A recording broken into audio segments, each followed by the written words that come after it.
Olá pessoal, professor Luan Martins na área e este é o canal Determina. Trago hoje para vocês a correção das atividades da semana 1 do PET volume 1 de matemática do nono ano. Sem mais demoras, vamos para a correção das atividades. Resolvendo aqui, galera, a questão número 1, observe as frações a seguir e transforme-as em números racionais na forma de decimal. Então, basta a gente pegar aqui todas as frações e dividir o numerador pelo denominador. Eu vou dar um exemplo aqui para vocês e depois eu dou o resultado das outras frações.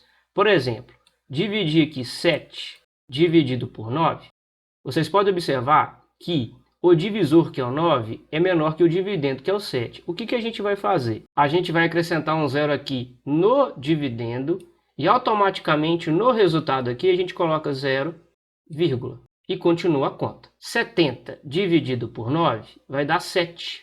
7 vezes 9 vai dar 63. E 70 menos 63 sobra resto 7. Observem que o 7 novamente está aqui no resto, como estava no início desta conta. O que a gente faz novamente para continuar essa conta? A gente acrescenta o zero e continua a conta. Não precisa de colocar outra vírgula. A vírgula uma vez só. Então observem, colocamos o zero aqui e dividimos. 70 por 9 dá 7 novamente. 7 vezes 9 é 63. Vai sobrar resto 7 novamente. Então, galera, vocês podem observar que esse resto aqui, 7, ele é infinito, tá ok? Ou seja, repete infinitamente, como aqui no quociente aqui, a parte decimal, que é o 7, repete infinitamente. Nós estamos diante aqui de uma dízima periódica, tá ok? Então, 7 sobre 9, a gente tem essa dízima periódica aqui, 0,7.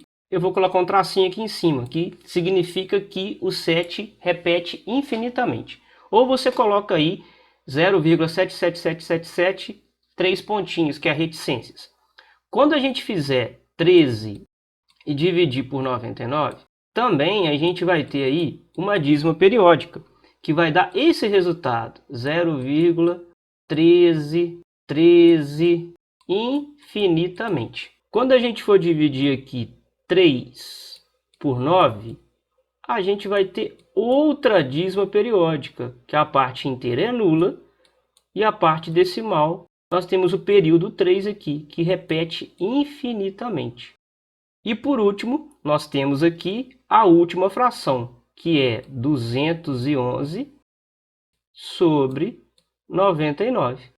Se a gente for fazer essa continha aqui, dividir numerador pelo denominador, nós temos aqui que o decimal, que vai ser o resultado dessa fração, é uma dízima periódica que tem 2 inteiros e 13 períodos, ou seja, é uma dízima periódica. Esse 13 aqui repete infinitamente, tá ok?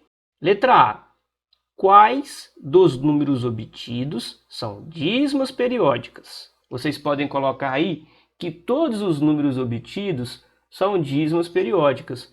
E quais são os períodos delas? Complementando essa resposta da letra A, a gente tem que o período da primeira fração é o número 7, o período da segunda fração é o número 13, o período da terceira fração é o número 3, e o período da quarta fração é o número 13. Letra B. Observando os números na forma de fração e as dízimas periódicas, qual ou quais as relações podemos identificar? Essa relação aqui, ela é muito interessante. Essa relação aqui nos diz respeito às dízimas periódicas simples. Todas as dízimas periódicas aqui obtidas, elas são simples. E observem que as 3 primeiras, nós temos aqui que a parte inteira é nula, começa com o número 0. E depois da vírgula, a gente tem o período. Então observem que essa relação, vocês podem escrever como eu vou fazer aqui agora. Essa relação é o seguinte, nós temos a seguinte macete, a seguinte manha, é o π sobre os noves. O período fica em cima e os noves ficam na parte de baixo, no denominador. Como assim, professor? Observem. Na dízima periódica, que é a primeira, que o 7 repete infinitamente, você vai colocar aqui o sinalzinho de fração e vai colocar na parte de cima o período, que é o 7. E na parte de baixo, você vai colocar os noves. A quantidade de noves que colocamos aqui no denominador se diz respeito à quantidade de algarismos que o período possui. O período aqui, nesse caso, é o número 7. Ele possui apenas um algarismo, então apenas um 9. Outro exemplo aqui, a segunda dízima periódica, 0,13, 13 e assim infinitamente. Observem que o período é o 13, já que é o π sobre os noves, né? Então, os noves aqui, o período tem dois algarismos. Colocamos 2 noves. Professor, tudo bem, eu entendi essa relação. Então, significa que há uma relação entre o período, ou seja, a quantidade de algarismos do período, e a quantidade de noves que vamos colocar no denominador. Sim, existe. Na dízima periódica simples. Quando a parte inteira não começa com o algarismo zero, o que a gente tem aqui? Nós temos a seguinte relação, que é o π menos o π sobre os noves. Isso já foi explicado em uma videoaula que eu estou subindo aqui no card para vocês. Observem esse caso para essa última dízima periódica aqui. Nós temos 2,13 períodos infinitamente. Colocamos o sinalzinho de fração e fazemos. O π é a parte inteira junto com o período, que é o PI, menos o π, né, que é a parte inteira, que é o 2, sobre os noves. O π sobre os noves. A quantidade de noves, como eu já disse para vocês, é a quantidade de algarismos que tem no período. Como são dois algarismos, nós temos aqui dois números noves, porque o período é o 13. Fazendo a continha aqui do numerador, 213 menos 2 é 211 sobre 99. A relação que vocês podem identificar na letra B é essa daqui. A transformação de uma dízima periódica simples para uma fração geratriz. Tá ok, galera? Além dessa observação que eu disse aqui para a questão número 1, letra B, nós podemos colocar a seguinte resposta. A quantidade de algarismos do período de cada uma das dízimas é igual à quantidade de algarismos do denominador da respectiva fração. Os denominadores são formados somente pelo algarismo 9. Questão número 2. Divida o numerador pelo denominador das frações do quadro a seguir e assinale se o resultado encontrado é um número decimal exato ou uma dízima periódica. Sugestão: realize os cálculos com auxílio de uma calculadora. Galera, quando vocês transformam aqui a fração 1 sobre 2 em um número decimal, nós temos que 1 dividido por 2 é 0,5. Logo, nós temos aqui que essa fração aqui é um decimal exato. Nós temos aqui 1 dividido por 3, e quando você divide 1 por 3 dá 0,33333333. Ou seja, nós temos uma dízima periódica. 1 dividido por 4, nós temos aqui 0,25, que é um decimal exato. 1 dividido por 5, que isso aqui vai dar 0,2, ou seja, um decimal exato. 1 dividido por 6 aqui, nós temos que esse resultado é 0,166666 e assim infinitamente. Nós temos aqui uma dízima periódica composta. 1 dividido por 7, nós temos aqui o seguinte resultado, 0,142857, e depois repete novamente, 142857 e assim vai. Esse é o período dessa dízima periódica. 1 dividido por 8, nós temos o seguinte decimal exato, 0,125, então é um decimal exato. 1 dividido por 9 é uma dízima periódica. que nos dá 0,1111 e assim infinitamente. Aqui nós temos a fração 1/10, que nos dá 0,1, que também será um decimal exato. Nós temos aqui a fração 1/11, que é uma dízima periódica, e o resultado decimal dessa fração é 0,090909 e assim infinitamente. 1 dividido por 12 também é uma dízima periódica, que nos dá o seguinte decimal: 0,0833333 infinitamente. 1 dividido por 20 é 0,05, ou seja, é um decimal exato. 1 dividido por 14 é uma dízima periódica, onde o resultado é 0,07142285 e depois repete esse período, 714285 e assim vai infinitamente. 1 dividido por 15 também é uma dízima periódica, onde o resultado decimal é 0,066666 infinitamente. 1 dividido por 16 é um decimal exato, que o resultado é 0,0625. 1 dividido por 17 é uma dízima periódica, e é até sacanagem fazer isso até na calculadora, porque a quantidade de dígitos do período é muito grande. São 16 dígitos somente o período da fração 1/17, da sua dízima periódica no caso. 1 dividido por 18 também é uma dízima periódica, onde que o seu decimal é 0,055555 infinitamente. 1 dividido por 19 também é uma dízima periódica, onde que o período tem 18 dígitos. O número que se repete tem 18 dígitos. 1 dividido por 20 é um decimal exato, que é igual a 0,05. 1 dividido por 21 é uma dízima periódica, e 1 dividido por 22 também será uma dízima periódica, onde o resultado nos dá 0,0454545 infinitamente. Para a continuidade da atividade 2, agora temos que responder. Na letra A e letra B aqui, a gente vai discutir aqui, vamos fazer um debate. Esse debate vai ser importante para vocês poderem entender o que queremos concluir no item A, na letra A.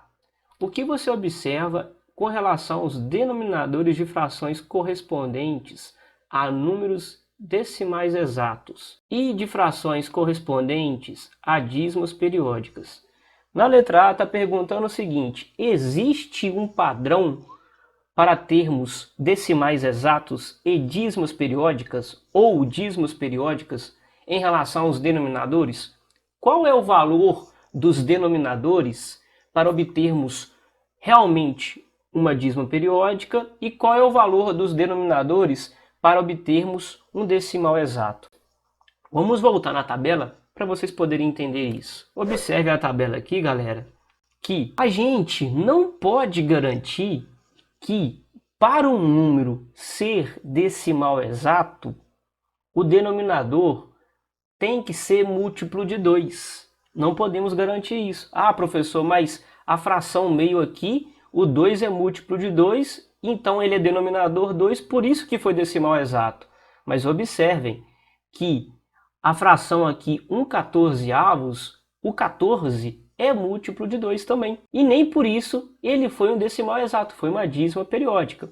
Essa é a primeira hipótese levantada, tá? Então nem sempre podemos garantir que um múltiplo de 2 no denominador nos garante que a fração é um decimal exato. Ou da mesma forma um múltiplo de 5. Olha aqui, o múltiplo de 5, o 5 é múltiplo dele mesmo, está aqui no denominador. Então a fração 1/5 é um decimal exato. Não, nem sempre um múltiplo de 5 no denominador nos garante o decimal exato. Isso aqui foi um caso particular. Olha a fração 1/15.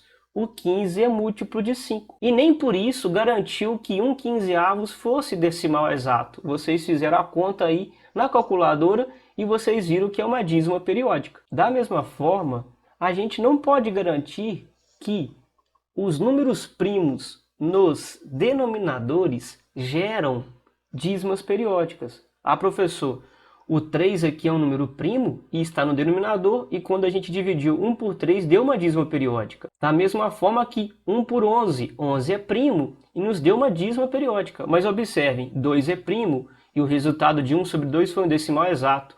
5 é um número primo e o resultado de 1 sobre 5 foi um decimal exato. Então, outra conclusão que podemos garantir é, então podemos concluir o seguinte, que nem sempre, quando temos denominadores que são números primos, a fração será uma dízima periódica. Uma coisa muito importante para garantir se um número é ou não é um decimal exato é quando o denominador for uma potência de 10.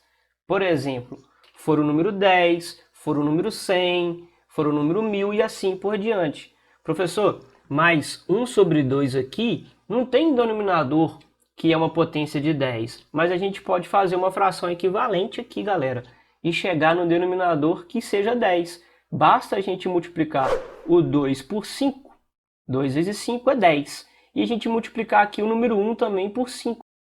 O que a gente faz no denominador, a gente faz no numerador. 1 vezes 5 é 5.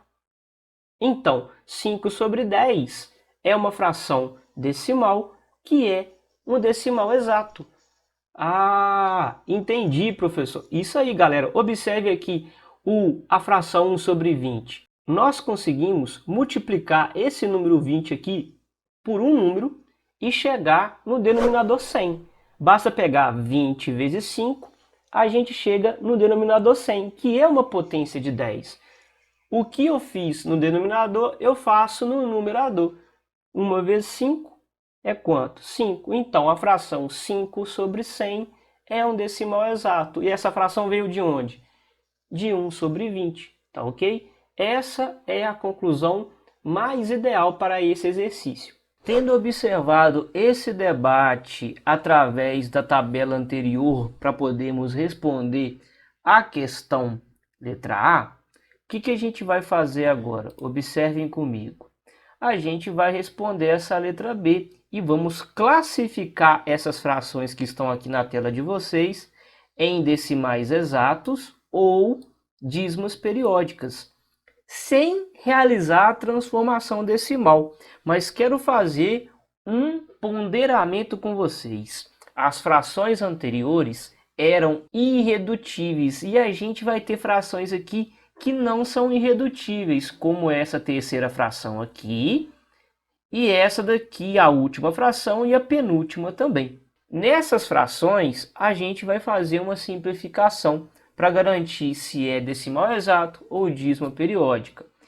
Essa fração aqui, vocês estão observando a primeira, 11 sobre 21, ela é irredutível e a gente já pode garantir que esse número 21 aqui, que é o denominador, a gente não consegue encontrar nenhum outro número natural que multiplica por ele e a gente chega num denominador que seja uma potência de 10. Logo, de cara, isso aqui é uma DP, é uma dízima periódica. 57 oitavos aqui, a gente tem também uma fração irredutível, porém, a gente consegue fazer com que o denominador 8 aqui chegue em uma potência de 10. De que forma? Multiplicando 8 aqui por 125 e 57 aqui também pelo mesmo valor, tá ok? O que eu faço embaixo, eu faço em cima. Quando eu multiplico por 125 embaixo e por 125 em cima, eu tenho uma nova fração. E essa fração é 7.125 sobre 1000. Tá ok? Nesse caso aqui a gente tem um decimal exato, respeitando aquela conclusão que eu conversei com vocês anteriormente para a letra A. Se a gente tem uma potência de 10 no denominador, a gente tem um decimal exato. Nesse caso aqui da terceira fração, observem que o numerador é múltiplo do denominador. Então, galera, a gente não tem como fugir disso aqui e fazer uma continha, não. Tem que fazer uma continha, sim. 72 divide por 24 dá 3. Por que, professor, não tem como fazer como a gente viu anteriormente? Observa que essa fração aqui, o denominador é 24 e não tem como a gente multiplicar o 24 por outro número natural e chegarmos a uma potência de 10 no denominador. Mas Verificando aqui que um é múltiplo de outro, você garante que isso aqui é um decimal exato. É um DE, decimal exato. Tá ok? 7 sobre 13 aqui, a gente tem aqui uma fração irredutível e aqui é dp, porque a gente não consegue fazer esse 13 virar uma potência de 10 através da multiplicação do 13 por um número natural. Aqui, a gente tem aqui uma fração onde o denominador é 80 e a gente consegue fazer com que esse denominador chegue a uma potência de 10, multiplicando ele por 125. A mesma coisa a gente faz com o numerador também, tá ok? Para a gente ter uma fração equivalente. Então, quando você multiplica 80 vezes 125, dá 10.000 no denominador. Quando o denominador da fração, galera, for uma potência de 10, a gente tem um decimal exato, um DE. Nesse caso aqui também, pessoal, a gente observa aqui uma fração que a gente pode simplificar. Divide aqui, galera, prestem atenção, por 3 aqui em cima e por 3 aqui embaixo. Observem na tela de vocês aí que a gente vai ter essa fração agora. 36 décimos. 36 décimos é uma fração decimal, ou seja, é um decimal exato. Tá ok? Questão número 3. No texto, recapitulando, há a informação que entre dois números racionais há infinitos outros números. Quais seriam esses outros números? São todos racionais? Pesquise um pouco sobre os números irracionais. Pessoal, eu vou fazer um comentário aqui rápido com vocês, que vocês podem utilizar como resposta, tá ok? E a pesquisa sobre os números racionais, eu vou colocar alguns links na descrição para vocês poderem pesquisar. É uma pesquisa rápida, não é tão difícil. Eu quero mostrar para vocês o seguinte, nessa resposta. Eu vou dar um exemplo aqui. A gente vai considerar aqui a reta dos números reais. Vamos considerar aqui a reta dos números reais. Eu vou colocar nessa reta de números reais aqui dois números muito conhecidos. O número 3 e o número 4. E a gente vai voltar nessa explicação aqui da questão número 3. Entre dois números racionais, há infinitos outros números. Isso aqui estava no início do texto do recapitulando deste PET. Quais seriam esses números? A primeira pergunta aqui, quais seriam esses números, a gente não consegue contabilizar. São infinitos números que estão entre 3 e o número 4.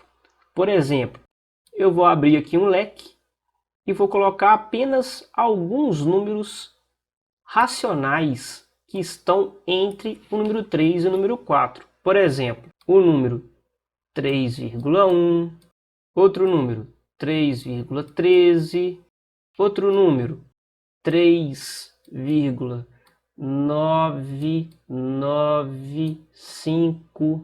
Todos os números que eu citei aqui são decimais exatos e estão entre 3 e 4. Mas eu poderia citar aqui dízimos periódicas. Por exemplo, 3,13, infinitamente. Tá, professor, todos os números que você citou aí são racionais. Mas um número bastante conhecido que está entre 3 e 4 na reta dos números reais é o número π. Ele é um número irracional que vale aproximadamente 3,14. Mas ele é um decimal infinito não periódico. Essa aproximação aqui é para deixar os cálculos que são feitos com π mais fáceis. Então, galera, a segunda pergunta aqui, são todos os números racionais que estão entre dois números racionais? Não. Acabamos de ver aqui que nós temos aqui um número irracional. Então, a primeira pergunta, a gente não consegue contar quais seriam esses números, não consegue contabilizar, então a gente tem aqui infinitos números. E outra coisa muito importante, na segunda pergunta, são todos racionais? Não. Existem números irracionais, que são números decimais infinitos não periódicos. Agora basta vocês pesquisarem um pouco mais sobre os números irracionais. E a gente encerra a correção e o comentário sobre essa primeira semana.